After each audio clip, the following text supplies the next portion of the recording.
हिमालय ऊंचे ऊंचे पर्वतों की ऐसी श्रृंखला जो भारतीय उपमहाद्वीप को मध्य एशिया और तिब्बत से अलग करती है, जिसके 100 से ज़्यादा पर्वत 24,000 फीट से ऊंचे हैं। इन्हीं दुर्गम पहाड़ों में 8,900 फीट पर बसा है जोमसम।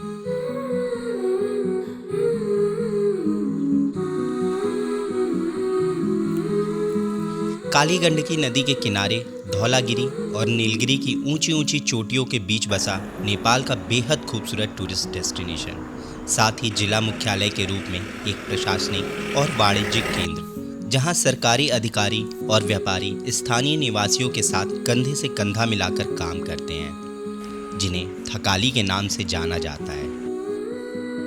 यहाँ का थकाली भोजन पूरे नेपाल में प्रसिद्ध है।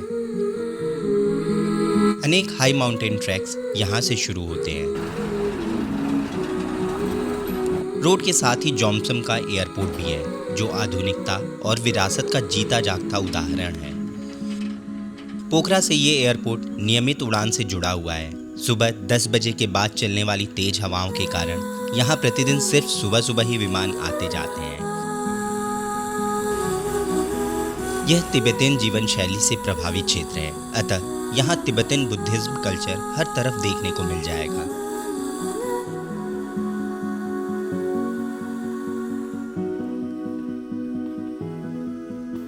आज चौथा दिन है हमारे ट्रिप का और हम आज जोमसम से मुक्तिनाथ दर्शन को जा रहे हैं।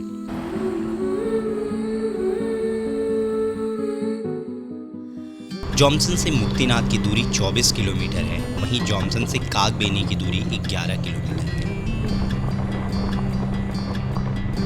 जोमसम से निकलते ही नेपाल पुलिस का चेक पोस्ट मिला, जहां हमारा परमिट चेक किया गया।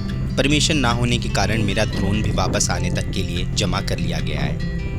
रोड फिलहाल तो कच्ची है, पर ब्लैक टॉप किए जाने के लिए तैयार है। शायद 1-2 हफ्ते के बाद पूरी रोड ब्लैक टॉप होगी। यह है काली गंडकी नदी, जिसमें शालिग्राम शिला मिलते हैं। सर्दियों में ठंड बढ़ने पर यह जम जाती है।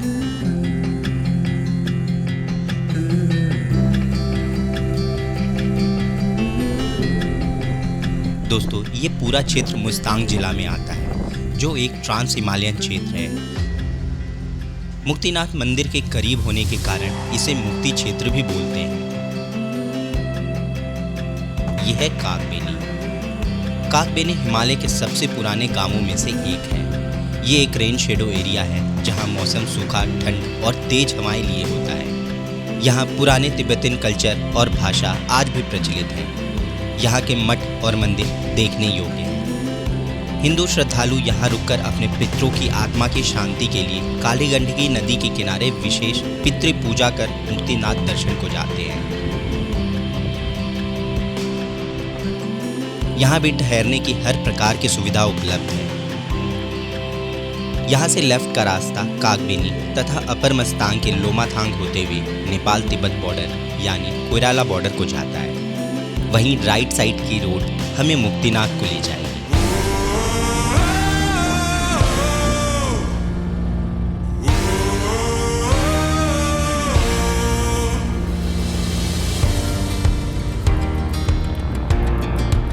कागबेनी के बाद हम लगातार एल्टीट्यूड गेन करते जा रहे हैं। मैं गोरखपुर इंडिया से यहाँ अपनी यामा FZ 150cc से आया हूँ। इतने एल्टीट्यूड पर भी बाइक अच्छा परफॉर्म कर रही है।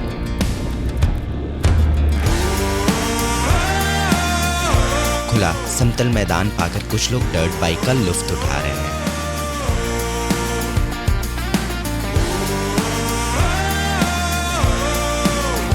यह है सेरथांग कागबेनी सेल्फी पार्क। यहाँ से कागबेनी का टॉप व्यू मिलता है। साथ ही यहाँ शालिग्राम शिला का प्रतिरूप देख सकते हैं। यहीं प्रांगण में एक छोटा सा कैफे भी है। सामने थोरांगला दिखने लगा है।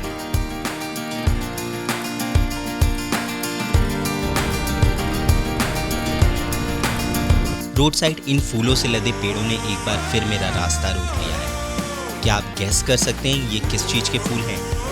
आप पहचानने की कोशिश करिए, तब तक मैं हथकरघे पर बन रहे स्टॉल्स चेक करके आता हूँ। मैं अपने मिनिस्ट्री ऑफ टेक्सटाइल्स डेज के 14 साल बाद आज प्योर हथकरघा देख रहा हूँ। ये काफ़ी छोटा और पोर्टेबल सेटअप है। संभवतः ये सभी हैंडमेड प्रोडक्ट्स हैं। 300 NPR का एक स्टॉल लेकर मैं वापस आ चुका हूँ इस बेहद खूबसूरत ऑर्चिड में। ये एक एप्पल ऑर्चिड है और जो फूल आप देख रहे हैं ये सेब के फल आने से पहले के फूल हैं।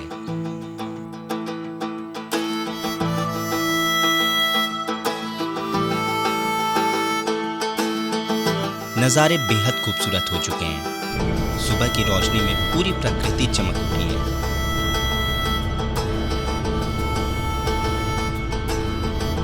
बिल्कुल लेह लद्दाख वाली फीलिंग है। वैसे ही वनस्पति, ऊंची नीची सड़कें, भूरे पहाड़, ठंड और तेज हवाएं।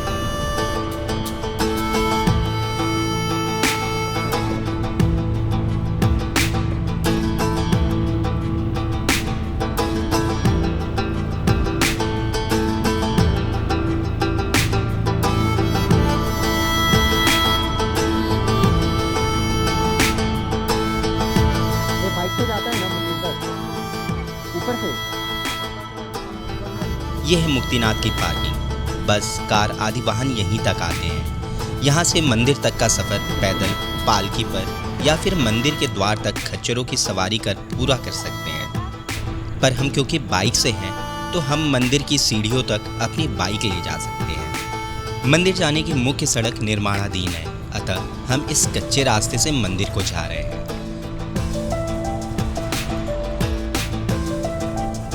मुक्तिनाथ में भी ठहरने के लिए होटल, लॉज और होम स्टेज उपलब्ध हैं, पर ध्यान रहे यह जॉमसन कागबेनी से ज़्यादा एल्टीट्यूड पर स्थित है। मंदिर की सीढ़ियों के करीब एक रेस्टोरेंट पे हमने अपनी बाइक पार्क कर दी है। दोस्तों, मुक्तिनाथ हिंदू और बौद्ध दोनों का एक मुख्य तीर्थ स्थल है। देवी भागवत पुराण, महापुराण और शिव पुराण के अनुसार तुलसी माँ लक्ष्मी का अवतार थी और भगवान विष्णु से विवाह करना चाहती थी, सो सब त्याग कर बद्रीनाथ तपस्या करने चली गईं। पर विधि के विधान के कारण उनका गंधर्व विवाह शंखचूड़ नामक दानव से हुआ। शंखचूड़ा पिछले जन्म में श्री कृष्ण के बचपन के मित्र सुदामा थे, जिन्हें राधा ने अगले जन्म में दानव के रूप में जन्म लेने का श्राप दिया था। शंखचूड़ा ने कठिन तपस्या से विष्णु कवच प्राप्त कर रखा था, जिससे वह अजेय हो गया था। शंखचूड़ा के नेतृत्व में दानवों और देवताओं में युद्ध हुआ, जिसमें देवता परास्त हुए और उन्हें स्वर्ग से बाहर जाना पड़ा। पराजय के बाद देवताओं ने भगवान विष्णु के पास गुहार लगाई। श्री विष्णु ने बताया उसका वध शिव द्वारा निर्धारित है। फिर शिव जी ने असुरों के साथ युद्ध छेड़ दिया, पर विष्णु कवच और तुलसी की पवित्रता सतीत्व के कारण उसका वध कर पाना संभव नहीं हो पा रहा था। तब भगवान विष्णु एक वृद्ध ब्राह्मण के रूप में शंखचूड़ के पास जाकर भिक्षा में उसका कवच मांग लिए। उसके पश्चात वही कवच धारण कर स्वयं शंखचूड़ का रूप धारण कर तुलसी के साथ वास करने लगे, जिससे तुलसी का सतीत्व नाश हो गया और शिव ने शंखचूड़ का वध कर उसे राधा द्वारा दिए गए श्राप से मुक्ति दिलाई।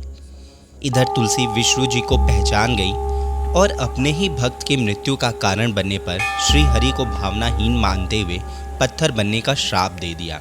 फिर विष्णु जी ने समझाया ये पूर्व में उनके द्वारा श्री विष्णु जी को पति के रूप में प्राप्त करने के लिए की गई तपस्या का ही परिणाम है, और इस शरीर को त्यागने के बाद वह पुनः उनकी पत्नी के रूप में विद्यमान हो जाएंगी। माँ लक्ष्मी तुलसी का शरीर त्याग दी। तुलसी के इस त्यागे हुए शरीर से गंडकी नदी बनी, वहीं उनके बालों से तुलसी के पौधे। भगवान विष्णु तुलसी के श्राप से विशाल चट्टान बन गए, जिसे शालिग्राम नाम से जाना गया। गंडकी नदी के किनारे वज्र जैसे मजबूत दांतों वाले कीड़े ने शालिग्राम के शरीर पर बहुत सारे निशान खोदे। इससे जो टुकड़े गंडकी नदी में आकर गिरे वो शालिग्राम शिला के नाम से जाने गए। मुक्तिनाथ हिंदुओं के 108 दिव्य देशम में से एक है और इकलौता है जो भारत के बाहर नेपाल में स्थित है।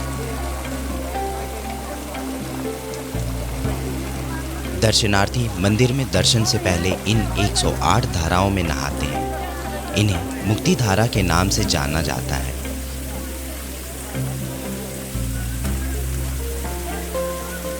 सभी धाराएं पीतल से बने शेर, गाय, घोड़े आदि जानवरों के मुख से निकल रही हैं। ऐसी मान्यता है ये पानी पवित्र गोसाई कुंड ताल से आता है। मुझे ये तो नहीं पता 108 धाराओं का कनेक्शन 108 दिव्य देशन से है या 9 ग्रह और 12 राशियों के कॉम्बिनेशन से, पर कहते हैं इनमें नहा लेने से जन्म के सारे पाप धुल जाते हैं। पर जन्म मरण के चक्र से मुक्ति पाने मनुष्य इतना दूर तो आ जाता है, पर पानी इतना ठंडा है कि कुछ लोग ही इसमें नहाने का साहस दिखा पाते हैं। 108 धाराओं में स्नान करने के पश्चात मंदिर के सामने बने पुण्य कुंड, फिर सरस्वती कुंड में स्नान करने की प्रथा है।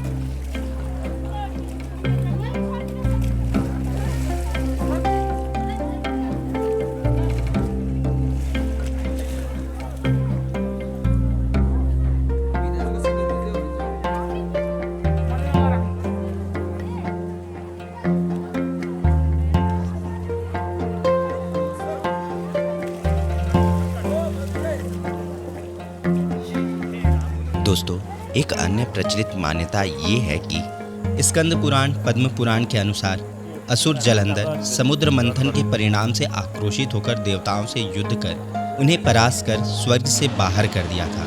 फिर नारद मुनि ने उसे माता पार्वती के स्वरूप के बारे में बताया, जिससे मोहित होकर वो माता पार्वती को पाने की इच्छा रखने लगा। जलंधर की पत्नी थी वृंदा, जो परम विष्णु भक्त थी, जिसका सतीत्व शिव द्वारा जलंधर के वध में बाधा उत्पन्न कर रहा था।